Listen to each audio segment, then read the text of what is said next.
So now your goal will be to create your first agent, or at least to create an agent together.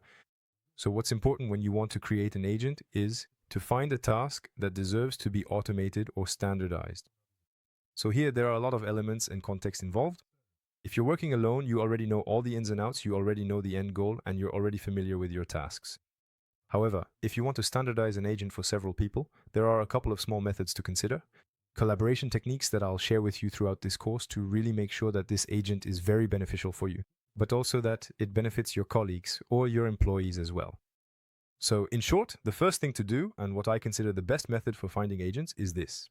If you don't already know what kind of agent you want to create, simply ask the artificial intelligence. With a mini prompt that I'll provide in the description, you'll have access to this prompt, so I encourage you to make full use of it. There will be much more material than what I'm going to show you here in a small document that you'll get with this video. What's important is to ask the artificial intelligence what kind of agent you could create.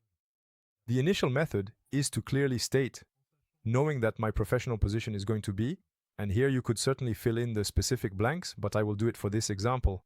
Let's definitively say, I am a consultant specializing in strategy and comprehensive digital transformation. I can then proceed to ask it a pertinent question. What are the 30 most challenging and difficult tasks? But also here, where is the value in my profession? By separating them into 10 different categories of tasks. So, why am I specifying 30 tasks here? Why am I asking it to separate them into 10 categories? It's because, to be completely honest with you, if you ask artificial intelligence to make a list of the tasks I have to do in my job and you give it the job title, it will give you a list. But the problem is, if I ask it for a list, it will just give me a list. But what is a list really? It could be 2, 3, 15, 20. A list can be anything. On the other hand, by asking it to give you the 30 tasks, that way you really cover a lot. And with your understanding and knowledge of your field, you'll simply be able to say, okay, out of these 30 tasks divided into 10 categories, I know that this category interests me and that this particular task will interest me. That way, it allows you to sort things out and understand exactly where the value lies. So if I look at the AI's response, for example, strategic ad, balancing innovation and technique, okay. Detection of invisible silos. So here, there will be some analysis of the company's mapping, residuals calculation. So here, there will be calculations, ROI calculations. I imagine there will probably also be some risk analysis. I'll spare you the details, but in any case, the idea is that you can keep exploring, keep looking at what this artificial intelligence is going to suggest. And if there's something that interests you, you'll need to select it.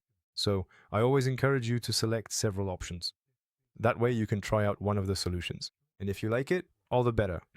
And if you don't like it, at least you have a backup solution. Contract negotiation, that's not bad either. So here you really have absolutely everything. If I realize in the end that it's not exactly what I wanted or that the AI didn't understand, in fact I said digital transformation, but I forgot to specify the sector, nothing stops you from, going back up and clicking.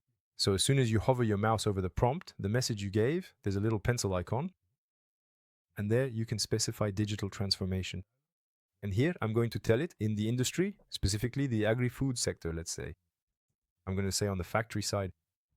Why not? Let's see what happens. Because it's completely different to say I work in offices, or I actually work in offices, but in connection with factories and production. It's not the same. And here we're really talking about Industry 4.0 and all that, so we're in a good place. In any case, the AI will redo the work with this understanding of your sector and the context you've added. You can see that it's really not complicated. The goal is not to make things more complex.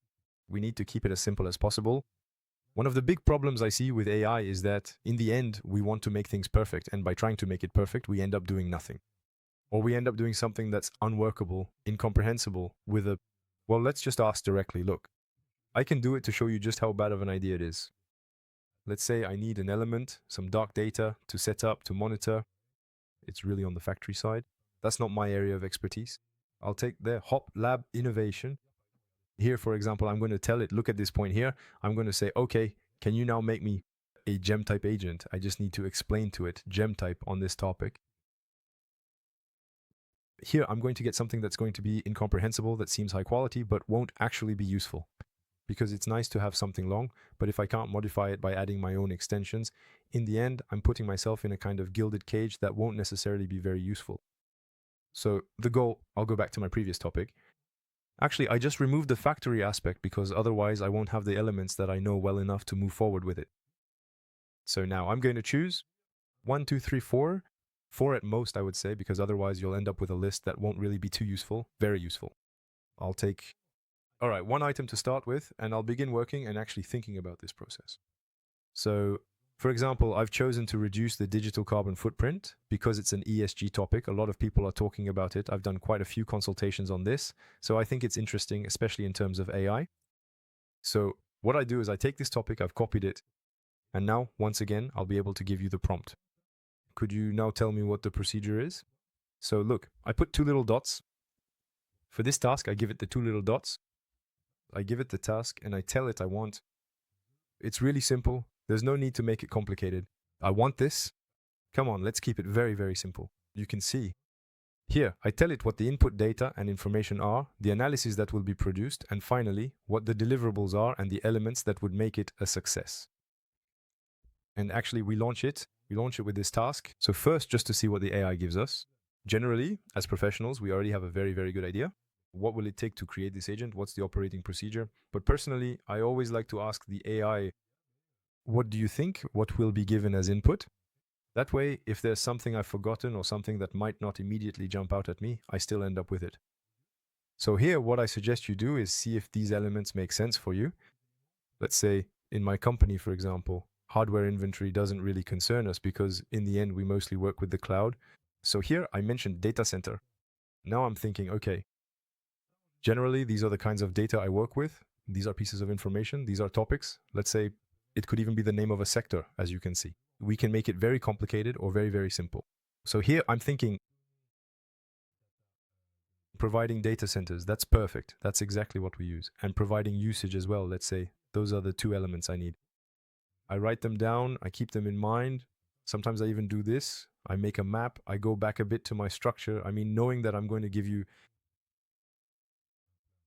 application maps. So here I can really go into detail because there's no, it's data center, excuse me. I'll take that. But also, and once again, you'll have all the prompts and a whole manual. I'm just doing it in front of you right now. The goal is that afterwards, you can just copy and paste and understand a bit of what's going on, as well as usage data. Now, once again, I'm looking at the analysis that will be produced.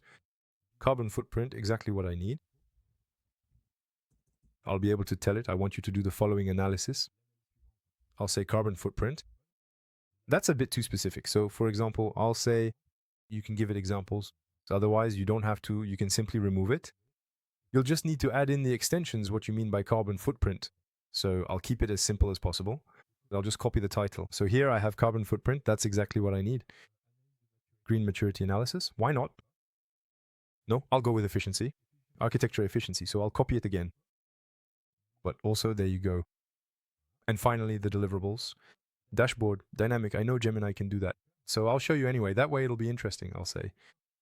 And I expect you to produce it in HTML. So why am I specifying that? HTML is a little word to ask Gemini. So this will be quite present throughout my course on Gemini, but just be aware of it. If I ask for HTML, it will create for me actually a whole application with the dashboard. So might as well have it done. And I'll tell it diagram, directional, as well as a guide. There you go. I'll ask it as well. We can look at it, but also there you go. Guide, echo, software design. And as you can see, nothing very complicated. Nothing very complicated. What's going to be interesting is that now this work you've done. By the way, if you don't like it, if you find that the procedure doesn't suit you, remember the little pencil. I modify, I add elements. Once that's done, I know this conversation will be saved here, so I can come back to it if I need to. That way, nothing is lost in the end. I am copying what has been generated here, so the operating procedure. I click on Discover the Gems. New gems. And then I simply give him the instructions. Knowing that I'm going to give you this data, I want you to do this. I give it a name. I'm going to call it Demo Consultant RSC. You can see nothing complicated. I save it. So I just copied the instructions, a name. You need a name because otherwise it doesn't work. And I save it. And now just to test it, I'm going to tell it. So I don't have the data yet. Could you do all your tasks, imagining that I've given you all the data to get all the way to the dashboard? It's just for a test. So imagine absolutely everything. Here, it's just to test, in the end, if I had had this data, what could it have produced? So now we're going to see the analysis. So based on the data, it gives me the analysis. I didn't ask for it, but that's okay. Analysis of efficiency. There, it did it. And now it gives me the HTML. I'll explain why this is funny, but in any case, it produced the analysis I wanted. Again, don't forget, if there's something you don't like, nothing stops you from going back and changing it. Extension A, for example, you can see that it gave me the HTML. Actually, what I wanted was for it to create a whole dashboard for me. Look, I go back to the list of words and RS and modify. It's always the same thing. It's this work. As for the extension, I'm going to tell it, if I ask you for HTML, I expect the entire report to be done in HTML and CSS. Actually, it's for the style, the colors, the animations, and all that. I'm going to say, and that you absolutely integrate everything into the report. So there you go. I explained it to it again. I'll give you a little demonstration. You'll see it's quite nice. I click on my agent here to access it, and if I don't see it, remember, discover at the bottom, you can go find it. I give it the prompt again, but this time I just need to activate canvas mode. Otherwise, it won't generate the HTML the way I want, and now I restart it. Actually, that's the work. We keep moving forward. By the way, I also encourage you to incorporate the crowdsourcing aspect. When I say crowdsourcing, I mean that in the end, these agents, afterwards, you can share them, and I'll show you exactly how. Once you've created an agent like this that works for a specific task, you'll be able to share it with your colleagues. And then after that, there will be all the work, the effort of improving and iterating on this agent to really make sure it's perfect and that it's always tailored to your business needs. But as you can see, the complexity doesn't really exist. In the end, the real complexity is whether the person creating the agent can express their needs. Here you can see that with not much complexity, I explained my need and I managed to get my report, my little dashboard, and we'll talk about all the very advanced methods. So this was just an introduction. The goal is to achieve a result of very, very high quality in a very short amount of time. But throughout this course, I will give you methods and strategies to really take full advantage of all these agents, artificial intelligence, so these AI agents, like here, where we created a dashboard in not much time. So here, once again, the goal is to complete all the tasks. Don't forget, you have a whole document and a manual that will be provided along with these videos. To really make sure you can copy and paste everything, track everything, and have all the steps clearly written down, make use of it, try things out, create, experiment. Don't aim for perfection. I'll talk more about this later, but we can even ask the AI, look, ask an AI to take the instructions and make them more readable and structured. But for now, the goal is just to do it. Taking action beats perfection when it comes to AI. So I'll let you get started with this and we'll meet up again later for the next part.